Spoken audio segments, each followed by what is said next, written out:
flying. The trip was pretty awesome. Definitely an experience that I'll never forget. Being able to rough it out for a few days out in the Texas desert. A lot of unexpected things happened, which didn't hold us back too much. Obviously we didn't get to finish the whole route, which hopefully in the future we can do. Yeah, it was pretty amazing, definitely unforgettable. It was a blast and it was pretty rough. It was tough, but yeah, I'm very glad I did it. The route's pretty remote, so you should definitely make sure that you have enough supplies where if you're in a situation where you can't make contact with rangers or other visitors to the park, that you can probably sustain the ability to walk it out for a day or whatever. So like having enough water supplies to get you through, like enough bottles to carry with you to get you through like 24 hours is essential. Definitely don't want to be without water out there.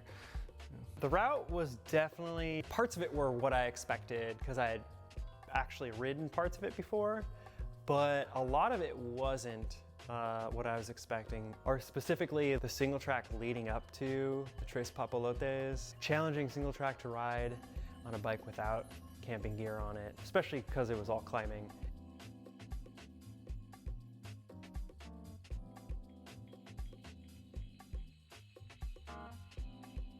It was really fun in that we got, 3 solid days of riding in, and 3 of those days were good weather.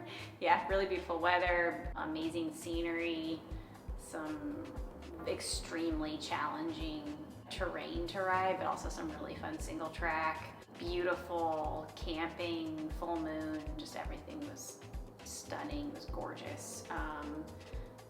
But I would say it was like a pretty challenging ride that I guess I was prepared for that, but it was quite challenging.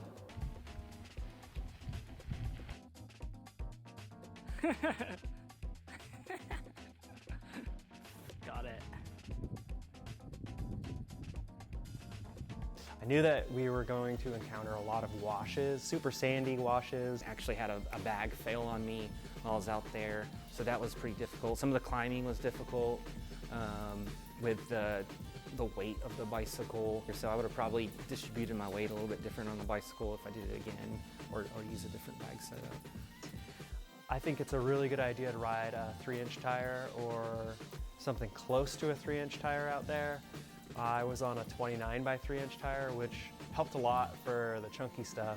Otherwise, I think suspension would be a good idea. But yeah, bigger tire is pretty helpful for all that sandy stuff and taking up the bumps. I remember just a lot of hard miles on the trail until we got to kind of the high point elevation-wise of the trip. From there, we found one of the best water sources of the trip, Tres Papalotes. That was nice because we were all running out of water at that point and we didn't know for sure if it was going to be working. Make sure that you have your water spots planned out properly. Talk to the rangers at the beginning to make sure where the water is accessible. Make sure you bring a filtration system for the water, because certainly the stops that we made, we needed the filtration system. It was working though. It was a water source. And from there, we got a really pretty sunset. That was really nice. The end of that day was just, it's a very scenic area, but the sunset and sunrise out there is probably the most dramatic part of the scenery in Big Bend. And I remember that night being particularly colorful in the sky. Non-bike wise, just like best part of the trip, I think, is seeing the sunsets in the desert and the sun coming up in the morning. That was pretty sweet. It's one of my favorite things to do normally, but seeing it out in a remote area with the mountains in the background, was pretty beautiful. And that's when like the wind started to pick up. We started to get a little bit of a taste of what was to come. Otherwise, yeah, we kind of did some hiking getting back to the double track there, finishing out that loop around El Solitario. And then we just headed for the ranger station, hauled ass on that double track with the wind at our back. Made a really good time getting there. for the most part, and then it just started raining. And then that moment at the ranger station, we realized that like weather was definitely gonna happen and it was definitely gonna be challenging. We didn't know for sure how much snow was gonna happen, but we knew it was gonna snow. Definitely if you go in the winter, bring clothing. And that was just a really tough call. Like I don't think anyone was fully prepared for what we faced, especially with the weather.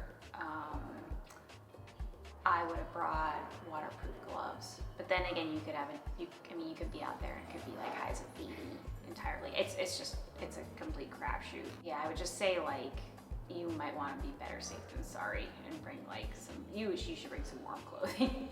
Don't underestimate the desert. I think if someone were to do that route with no experience bike packing, I think it would be a wise idea to get a little bit of experience doing some overnighters, start out easy to get an idea of like what kind of gear to bring. But the terrain itself is pretty difficult to ride on just a regular mountain bike. So I would caution anybody who wants to attempt that route about that. I mean, yeah, make sure you can ride some somewhat advanced mountain biking trails, some intermediate mountain biking trails at least before you attempt that route. And make sure you bring enough clothing or gear to be warm in a wide variety of climates because the temperature can change drastically out there.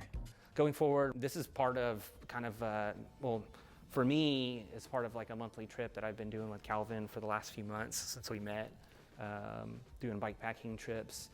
We usually do like one or overnighters once a month.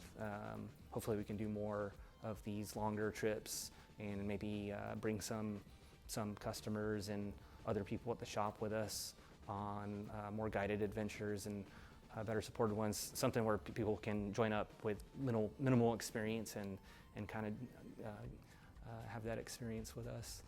Cool. This is Spliff. He's a shop cat. He's a doll. Yeah, loud purr. You could probably hear him. Can you hear him?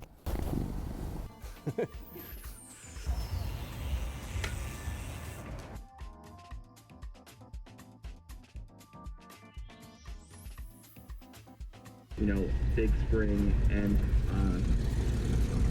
Colorado City area. So if you can avoid travel, especially if you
Ha